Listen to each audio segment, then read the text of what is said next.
Hello students, today I am going to explain you the mechanism for esterification of carboxylic acid as this part was left in the last lecture. गलती से रह गया था वो आपको बताना. मैंने आपको chemical properties of carboxylic acid शुरू करके दी थी last lecture में. And let's see the mechanism for the first we will see what is the reaction was जो हमने लास्ट क्लास में पढ़ा था. तो एस्टरिफिकेशन रिएक्शन में क्या होता है, एसिटिक एसिड है, इसका रिएक्शन हम अल्कोहल के साथ कराते हैं. This is the method of preparation of Easter. So CH3COOH plus C2H5OH as this reaction takes place in presence of concentrated sulfuric acid and it gives what CH3COO C2H5 plus water. This is the basic reaction. Now let's see the mechanism for this reaction. As in this reaction is carried out in total 5 steps. Let's see the one by one these steps. First step 1. Step 1 is the protonation. Now protonation of what? Protonation of carboxylic acid.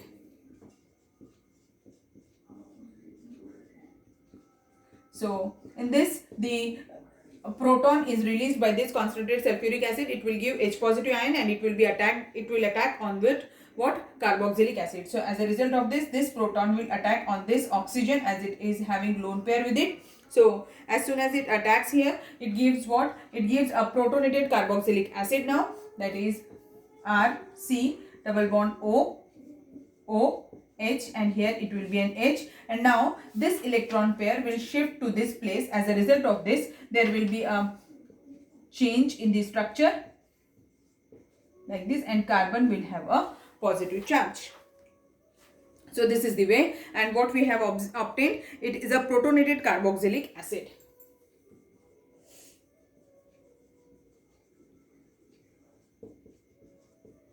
So this was the step 1. Now step 2. Step 2 is what? It is the attack of the nucleophile because it is a nucleophilic substitution reaction. याद रखना ये कैसी reaction है? Nucleophilic substitution reaction है. So second step, that is the step 2, is the attack of the nucleophile.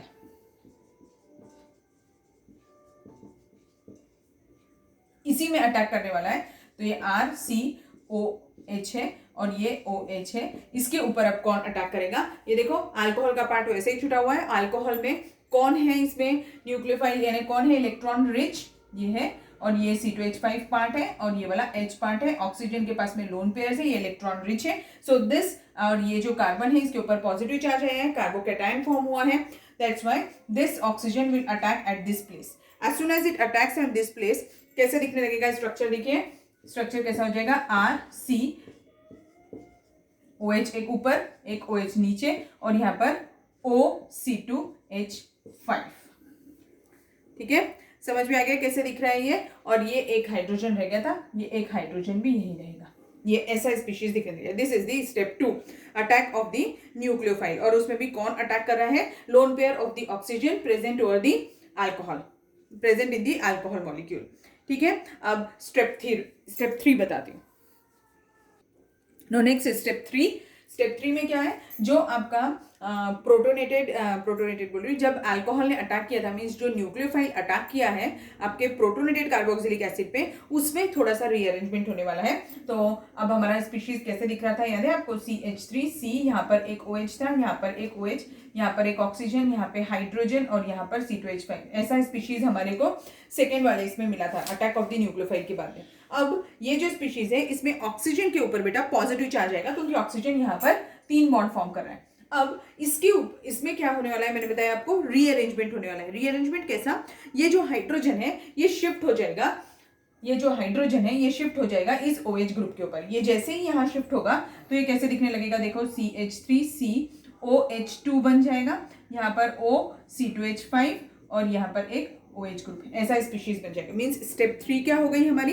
Step 3 क्या है? It is the rearrangement, और हम बोल सकते हैं प्रोटॉन ट्रांसफर. तो स्टेप 3 क्या है? Proton transfer. ठीक है, समझ में आ गया? अभी ये जो स्पीशीज फॉर्म हुई है इसमें कैसे दिख रहा है? अब यहाँ पर पॉजिटिव चार्ज कहाँ आएगा? पहले ये जो पॉजिटिव चार्ज यहाँ था, इसमें ऑक्सीजन ने 3 बॉन्ड फॉर्म किए, अब यहाँ पर आ जाएगा ये वाले ऑक्सीजन के ऊपर, क्योंकि ये ऑक्सीजन अब 3 बॉन्ड्स फॉर्म कर रहा है. ठीक है। अब नेक्स्ट जो है इसमें से वाटर मॉलिक्यूल रिमूव हो जाएगा। तो अभी स्टेप 4 क्या हो जाएगा हमारा,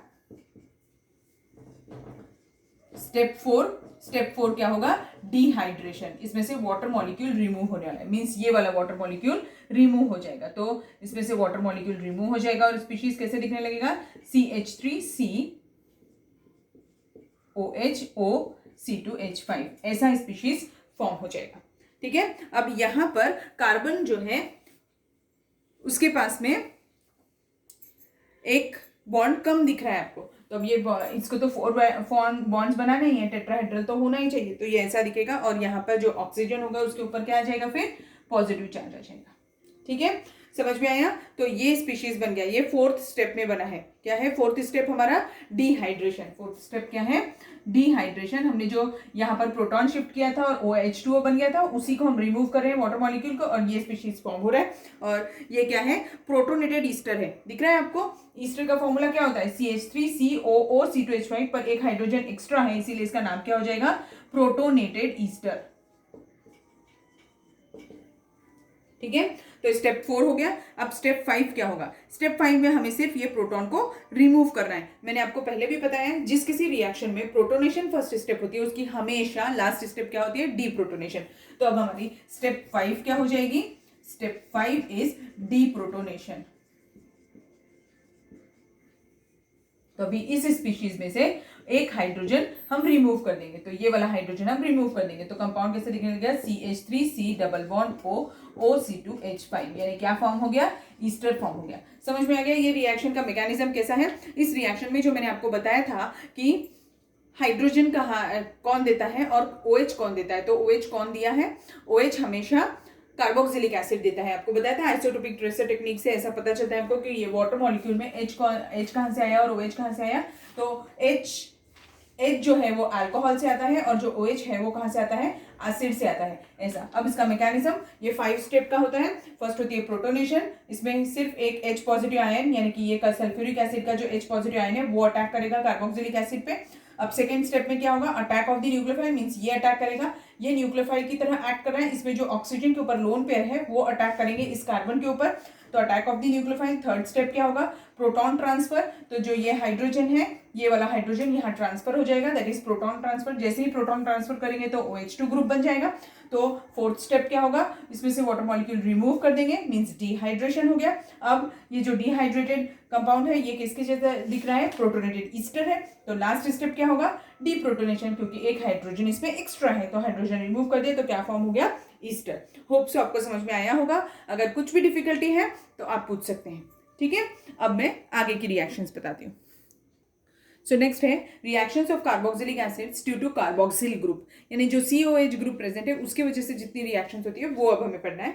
तो उसमें फर्स्ट रिएक्शन है डीकार्बोक्सिलेशन। कौन सी रिएक्शन है, फर्स्ट वाली decarboxylation. As the name itself suggest, decarboxylation का मतलब क्या होता है, रिमूवल ऑफ कार्बन डाइऑक्साइड को हम डीकार्बोक्सिलेशन रिएक्शन बुलाते हैं। तो अगर मुझे रिमूव करना है तो अभी हमें डीकार्बोक्सिलेटिंग एजेंट पता होना चाहिए, और डीकार्बोक्सिलेटिंग एजेंट कौन होता है, पढ़ा है हमने, याद है आपको, डीकार्बोक्सिलेटिंग एजेंट कौन है, NaOH प्लस CaO। ये जो है ये डीकार्बोक्सिलेटिंग एजेंट है, NaOH प्लस CaO। इसे हम क्या बुलाते हैं, सोडा लाइम। क्या बुलाते हैं, सोडा लाइम।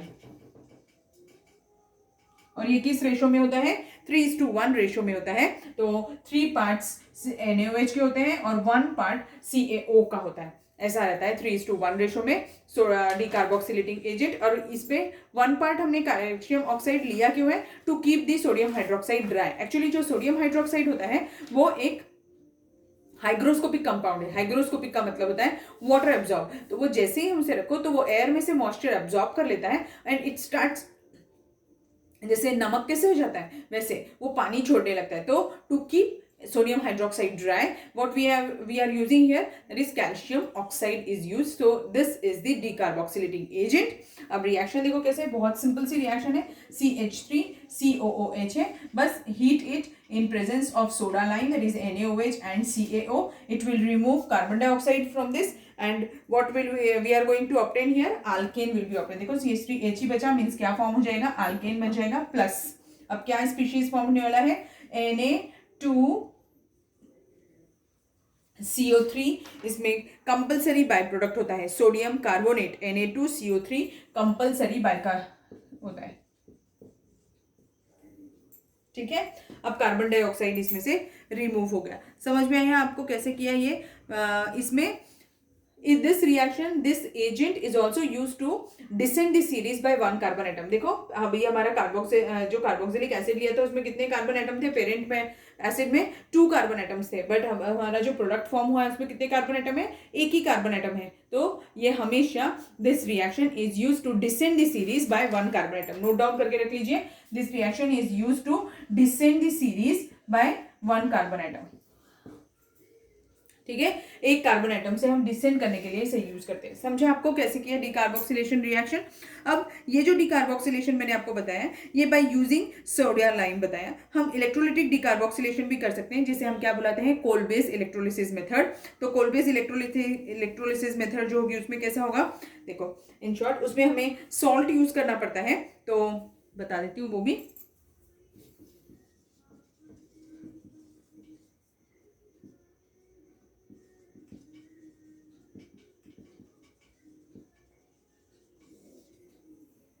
इसमें भी हाइड्रोकार्बन ही फॉर्म होने वाला है और कार्बन डाइऑक्साइड रिमूव होने वाला है, जैसे ये है। तो इसमें सॉल्ट यूज करना पड़ता है। तो अब ये सॉल्ट लिया, जैसे सोडियम और potassium salt of carboxylic acid लिएंगे और इसमें इलेक्ट्रिक करंट जैसे ही पास करेंगे तो it will dissociate into CH3COO negative plus K positive charge, ऐसा बन जाएगा। And now this undergoes electrolysis at anode, and ये इलेक्ट्रोलिसिस हो गया। अब एनोड और कैथोड पे हमें ऑब्टेन होगा। तो एनोड पे क्या मिलेगा? This will give CH3 single bond CH3, ऐसा कंपाउंड बन जाएगा।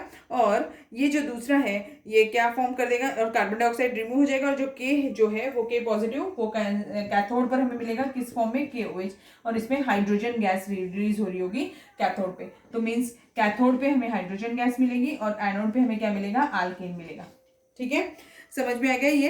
This is termed as what? Kolbe's electrolysis method. कभी कभी क्वेश्चन पूछता है कि इसमें हाइड्रोकार्बन कौन से इलेक्ट्रोड पर ऑब्टेन हुआ है, तो कैथोड या एनोड? तो एनोड पे मिलता है वो, और कैथोड पे कौन होता है? हाइड्रोजन गैस होती है, ठीक है। समझ में आ गया? तो this was all about the decarboxylation reaction. एक और मेथड अभी हम पढ़ सकते हैं decarboxylation, that is decomposition of calcium salt of fatty acids.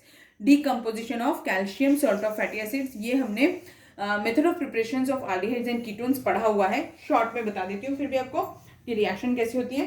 देखो decomposition of calcium salt of carboxylic acid, मैंने पूरा नहीं लिखा है, स्पेस थोड़ी सी शॉर्ट जा रही है, आप पूरा लिखिएगा। Calcium salt of carboxylic acid, example बता देती हूँ। CH3CH3COCOOCA, ऐसा है। This is the calcium salt of carboxylic acid.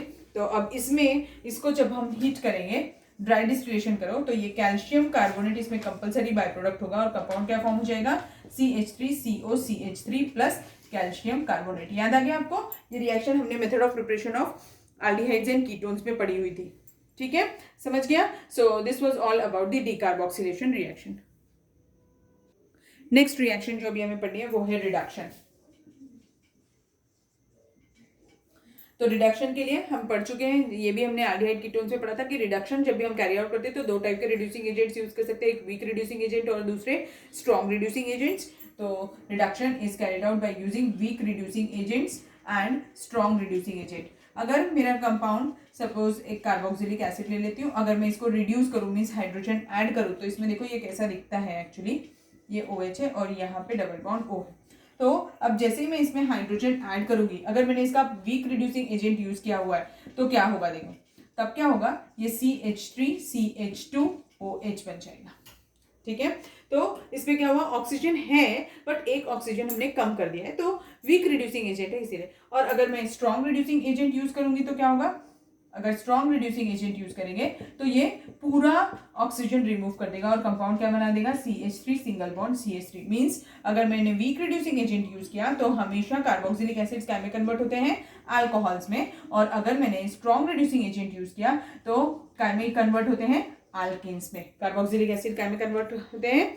Alkanes में कन्वर्ट हो जाते हैं, ठीक है, समझ में आया आपको ये रिएक्शन? अब देखो बस अब हमें पता होना चाहिए कि कौन सा वीक रिड्यूसिंग एजेंट होता है और कौन सा स्ट्रॉन्ग, ये भी हम एल्डिहाइड कीटोन्स चैप्टर में पढ़ा है। तो वीक रिड्यूसिंग एजेंट्स की लिस्ट में क्या क्या नाम आते हैं? LiAlH4, B2H6, टेट्राहाइड्रोफ्यूरान, NaBH4, ये सब क्या है?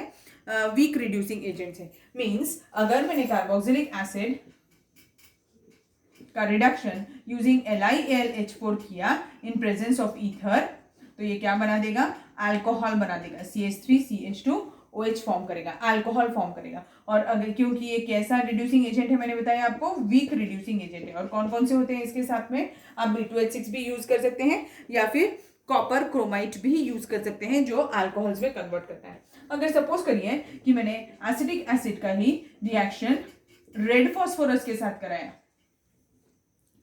HI in presence of red phosphorus, तो HI लिखा नहीं मैंने, HI in presence of red phosphorus carry out किया, तो ये कैसा है रिड्यूसिंग एजेंट है? ये स्ट्रॉन्ग रिड्यूसिंग एजेंट है। स्ट्रॉन्ग रिड्यूसिंग एजेंट होने की वजह से it will completely reduce it to hydrocarbon, that is an alkane, means ethane. ठीक है, इज इट क्लियर? तो रिडक्शन रिएक्शन समझ में आ गई आपको कैसा है? अब हम इसके बाद में नेक्स्ट रिएक्शन पढ़ेंगे।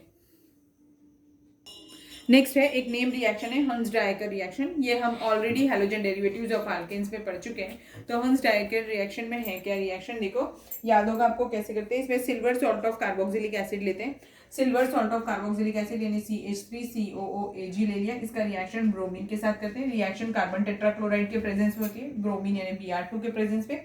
Br2 के साथ कार्बन टेट्राक्लोराइड के साथ ये रिएक्शन SN2 मैकेनिज्म फॉलो करती है और इसमें क्या हो जाता है? CH3Br फॉर्म होता है plus AgBr plus carbon dioxide.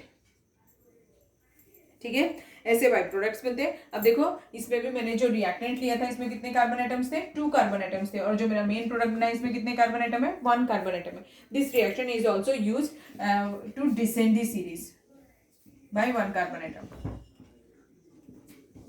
ठीक है, समझ में आ गया? So this much is enough for today's class. हम बाकी क्या रिएक्शंस नेक्स्ट क्लास में पढ़ेंगे। अगर वीडियो ध्यान से देखिएगा, इंपॉर्टेंट है। कार्बोक्सिलिक एसिड की रिएक्शंस थोड़ी कम ही होती है और बहुत इजी टाइप की रिएक्शंस है, तो आप ट्राई करिए और अगर कोई डिफिकल्टी है तो आप पूछ सकते हैं। Okay, thank you.